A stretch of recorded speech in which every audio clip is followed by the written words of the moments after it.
میرے دوستوں اور بزرگوں، اب آپ کو محبت کی ایک دو باتیں سنا دوں۔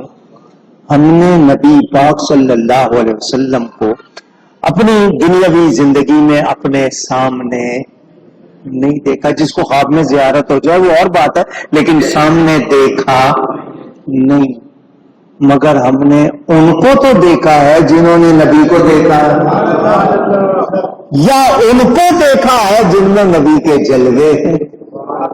نبی کی اولاد کو دیکھ لیا، نبی کی امت کے اولیاء کو دیکھ لیا، علماء ربانیین کو دیکھ لیا۔ ان کو محبت سے دیکھنا بھی آپ کو کچھ فیضان دیتا ہے، کچھ فیضان، کچھ فیضان۔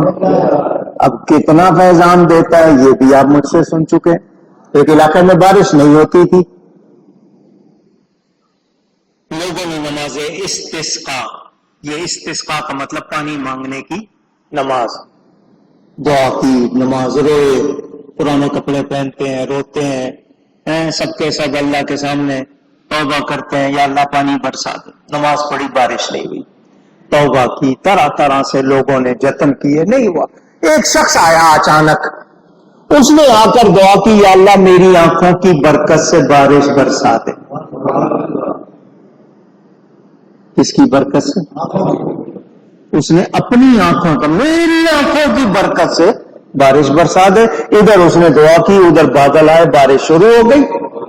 لوگوں نے پکڑ لیا اس کو، ہم اتنا رو رہے ہیں، نمازیں پڑھ رہے ہیں، توبہ کر رہے ہیں، بارش نہیں ہو رہی، تو نے اپنی آنکھوں کا واسطہ دیا، بارش شروع ہو گئی، آخر تیری آنکھوں میں کیا کمال ہے؟ اب سنو اس کی جواب۔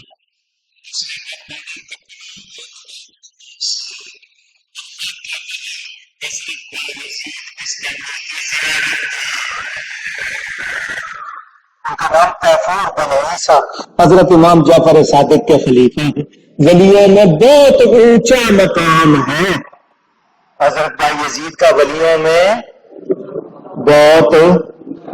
بہت ابھی آپ کو سمجھ نہیں آئی، یہاں تک کہا گیا جس طرح فرشتوں میں جبریل ہے، اولیاء میں بایزید، یہاں تک کہا گیا۔ بہت اونچا مقام ہے ولیوں کا، ان کا۔ اس نے کہا میں نے ایک مرتبہ ان کو دیکھا، ایک مرتبہ اپنی آنکھوں کا واسطہ دیا، بارش ہو گئی۔ تو جب نبی کے غلام کو دیکھنے کی برکت کا یہ حال ہے تو جنہوں نے نبی کو دیکھا، پھر محبت سے دیکھا، کس نظر سے دیکھا، ہر ایک کا معاملہ ایک جیسا، دیکھنے میں فرق ہوتا ہے۔